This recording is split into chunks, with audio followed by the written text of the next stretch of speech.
type of video.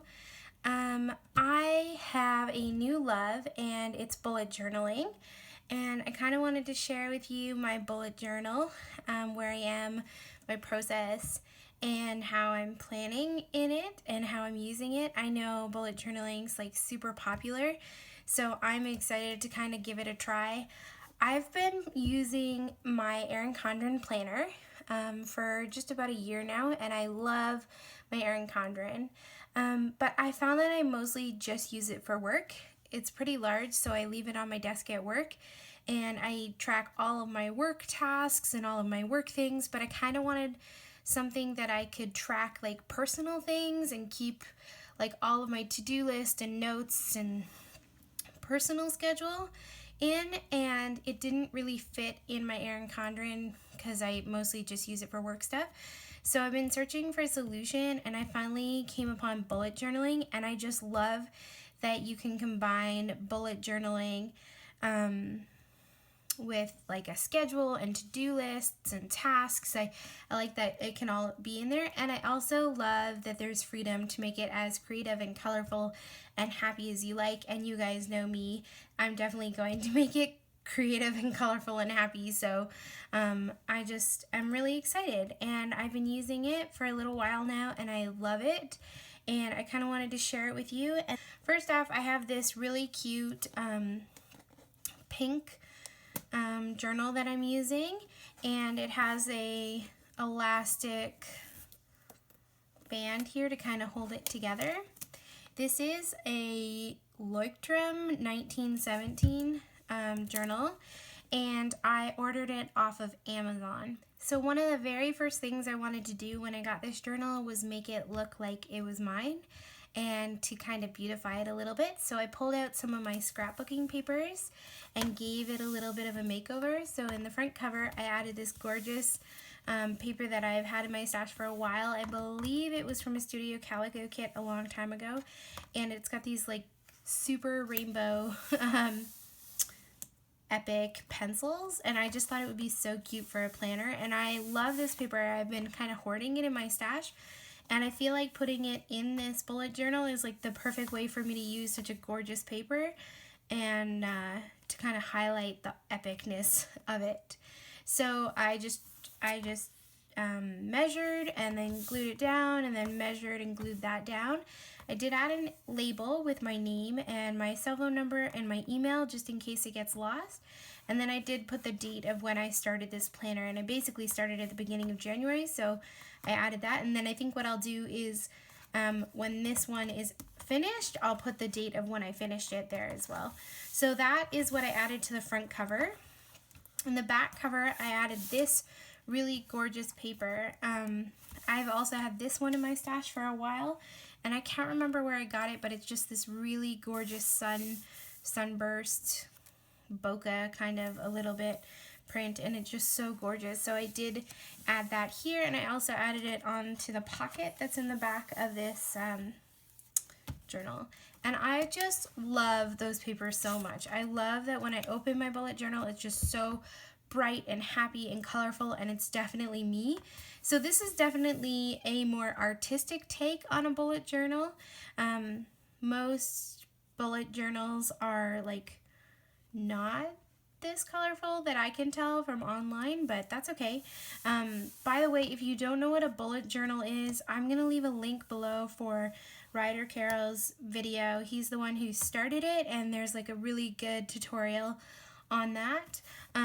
But you definitely, if you were doing a bullet journal, wouldn't need to put paper in the front and the back, but I just have so much scrapbook paper, and I just love the way that it looks when I open it, and it's just so bright and happy. So one of the first things I did was set up my index, and this journal did come with 3 pages of index. However, it has, as you can tell, like different languages, and I didn't really like how it said contents in 3 different languages.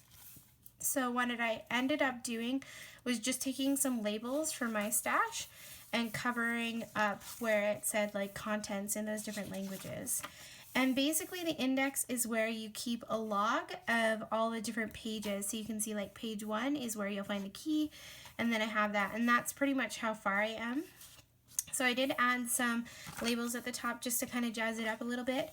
And then one thing that I thought would be really fun would be to add this gorgeous washi tape on the side of the page. So I kind of stuck it down and then folded it over so it goes on both sides. And I did that on all of the pages of the index and also the key. And I thought what's really cool about this is when the journal is closed and say you're like in the middle of the journal on a page and you want to quickly go back to the index or the key, you just look for those pages and I'll know that those pages represent the index, which I just love that. Also, I think it makes the page is a little stronger on the edge there. Okay, so once I set up the index, the next thing to set up was the key. And I did look online for a bunch of inspiration and ideas, and I kind of combined like 5 different things that I found on Instagram and Pinterest that I liked. So I just have key there, and then I have the signifiers here. So the main signifiers are task, event, note, and idea. And I have changed the signifiers of what the original bullet journal suggests. The original bullet journal does not suggest using a square checkbox like this. Instead, it suggests using like a bullet point, kind of like this. But I love ticking off checkboxes when I've done a task. And I do that at work too. And I've been doing that for years. So I thought it would make more sense for me personally to use a check mark box. Just because that's what I've been doing for years in other planners. So I wanted to do that. And then for event, I did keep the circle, which is the original signifier. For note, I did a bullet point instead of a dash line, just because, again, that's something I normally do. And then if there's an idea, I've used a downward arrow or a downward triangle. And then you can see for tasks, if it's done, I do a check mark. If I'm migrating it to the next day or to another month, then I'm going to put this arrow sign. If it's canceled, as in I no longer need to do it, I'll put an X, and if I've started it, I can put a line through it if I need to. I think I might not do that, but just if I kind of started in one month and then migrate it to the next month and need to do it next month too. And then for events, I have check done, canceled, or rescheduled. And then I just have a couple extra signifiers down here if it's an idea, if it's a priority, if it's inspiration. And I don't know why I put idea here and here. That was a mistake. But as you will definitely see, I have made tons of mistakes. And I probably should have planned things out more with a pencil. I did plan out some things, but not everything. And then this is what happens is you make mistakes. But you know what? I have found that this bullet journal is helping me embrace my imperfection. So I'm trying to embrace the fact that it's not going to be perfect and just kind of go with it. And that's kind of the vibe of bullet journal anyways. So this side is blank. I'm not sure if I want to leave it blank or do some doodling or add a quote. I'm thinking about maybe adding a quote here just because it looks really plain. But I'm not sure. I'm going to leave it for now, and if I decide to do it later, I can. Okay, so then right away I made a mistake. I was working on the future log and I completely screwed it up. So all I did was I taped the 2 pages together, and that's a solution if you make a mistake like me. So you'll see it goes from 1 to 4 because I completely screwed it up royally, so I just taped it together. Next I did my future log, and this was inspired by a lot of different ideas that I saw online. I just added the word future and log and some fun arrows, and then what I did was I did a future log for the next 6 months, January, February, March, April, May, and June, and I drew a little calendar. And I figured on this page is where I would document like birthdays, trips, big kind of events. Most of the things that are on here, however, are just birth dates and trips, like Orlando, bunch of birthdays, more birthdays, Grand Rapids, BC, more birthdays, Edmonton. So it's mostly just for like the big things that are going on in life. And as new things come up in the future, I can add them here, and then when I start working on that month, then I can come back here and remember the main events for that month. So that's the future log. And then the next few pages, I wanted to kind of set up some collections, I think they're called in the bullet journal, or lists or things that I want to track on a yearly basis. So the first one I set up was some of my goals for 2017, and this was inspired by Mom Spark. I'll try to remember to link her up, but I found her on Instagram. She created a goals page that looked very similar to this, and what she did was she had all of these different goals, and they were all over the page, all different directions, and then they were all color coded. So I did the same thing, and it was actually really fun to write down like all these different goals. And some of them are more abstract, like try to be more joyful, and then some of them are more concrete, like 1,000 Instagram followers, because that's something that's easy to track, where being joyful isn't necessarily. But that's okay. I kind of just wanted to write down a whole bunch of things that I want to work on. So then I color coded them. So for example, pink is personal things. Or no, pink is work things. So like develop Android app, keep calm at work, create online training. Those are at work. The orange ones are scrapbooky or my social media stuff. So like how many YouTube followers I want to have, what I want to do with TNT, a scrap explosion, what I want to do with my YouTube and everything. So that's orange. And then blue is faith-based. So things that I want to work on with my personal faith and relationship with God. And then yellow is more like personal health, things like that, like overcome fears, visit a new place, try new recipes, practice Spanish, and things like that. So I basically just came up with a whole bunch of things that I want to work on, and goals I want to try to achieve, and things that I want to stretch myself for 2017, and I wrote them all down there. And then on the other side, I wanted a way to be able to kind of track when I did these items. And originally I was thinking I could just take a pen and put a line through them, but then I thought you might not be able to read them very well. So instead what I did was I took the page right next to it and I wrote out accomplishments.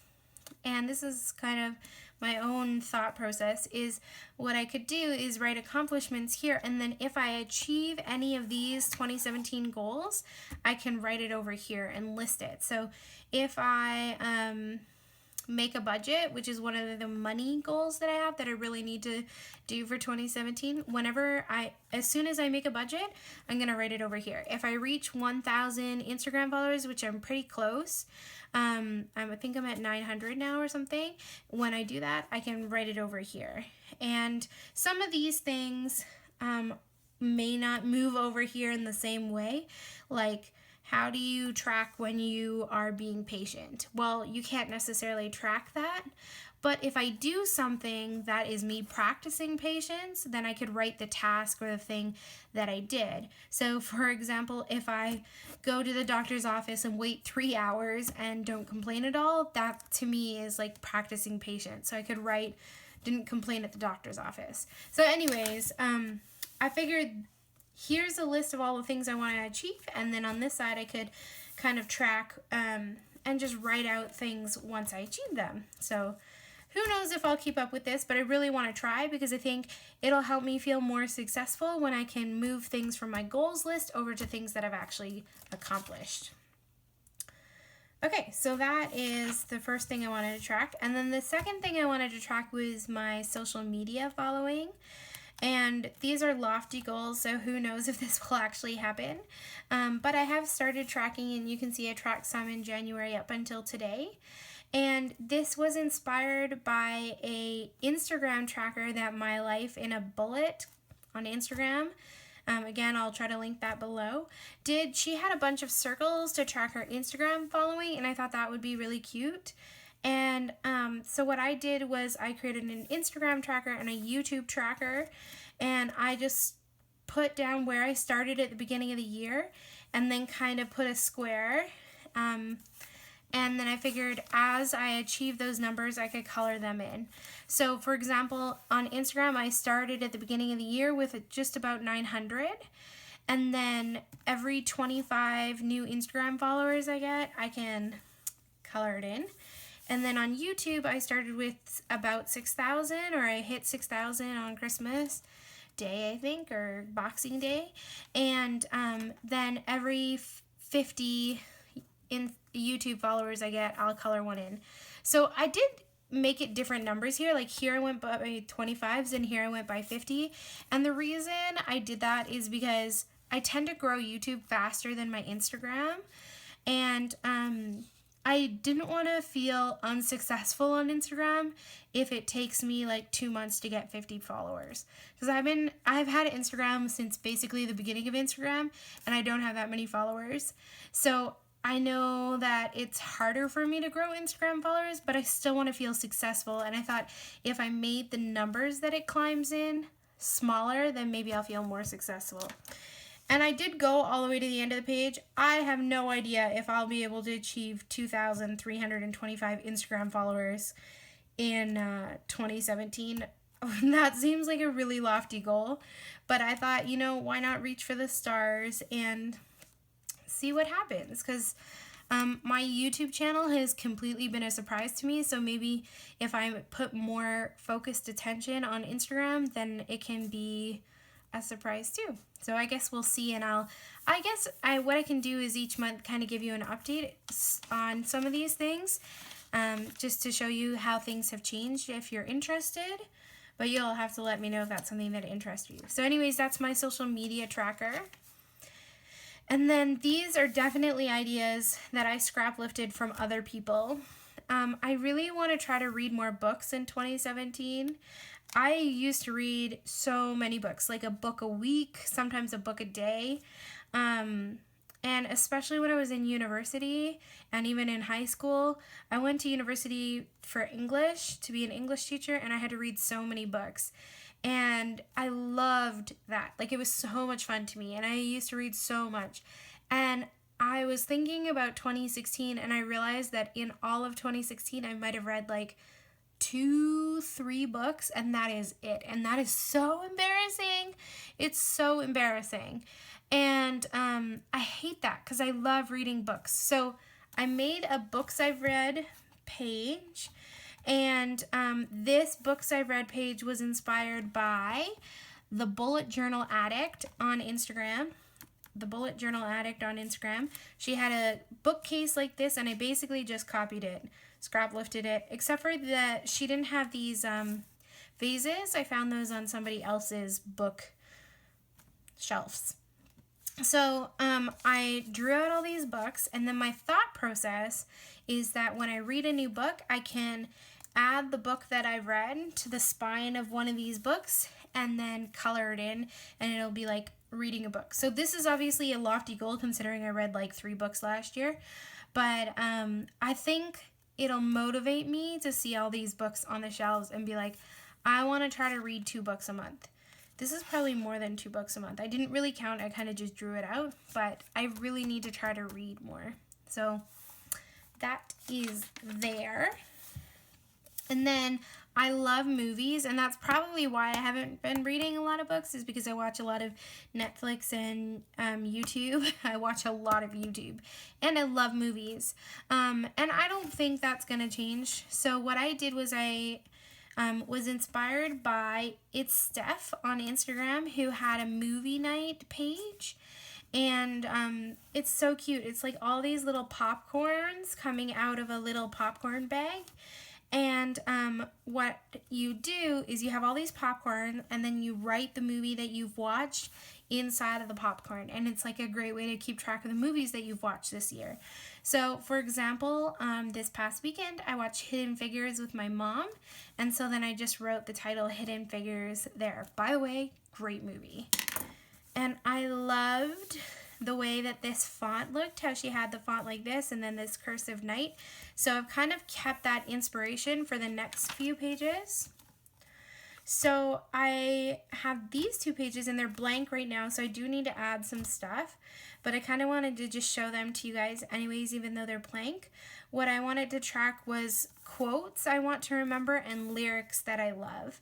And these are kind of similar because sometimes lyrics are quotes and vice versa, but I just feel like there's so many good quotes out there and really good song lyrics that I just want to kind of like sit on and remember and to kind of like spend time with. And so I created these 2 pages so that I could just kind of like jot them down quickly. And I did use the inspiration from this movie night, what do you call this, font, to kind of design these 2. I'm not very good at cursive, so I need to work on that, but I still think it's cute. And here's another mistake that I made. If I was really thinking about it, I would have made it so that these were like at the same height versus this one being like 3 lines down.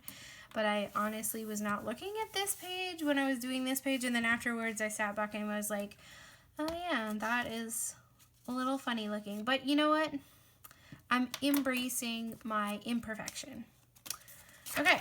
So then on the next page, I want to try to get better with money. I really struggle with budgets and savings and stuff like that. So I need to work on saving money. So I created this page, and it's inspired by like a house saving plan that I saw. I saw somebody had like a house, and what I decided to use it was just for a savings plan.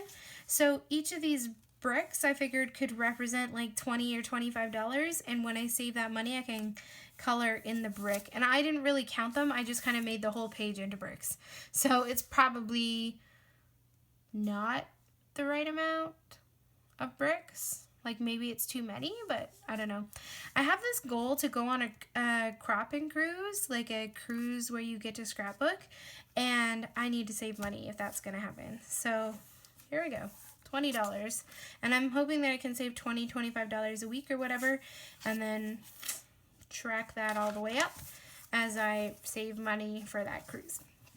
And then I'm also trying to pay down some loans and debt that I have, like my overdraft, my Visa, and my student loan. And my student loan is actually a lot larger than these squares here.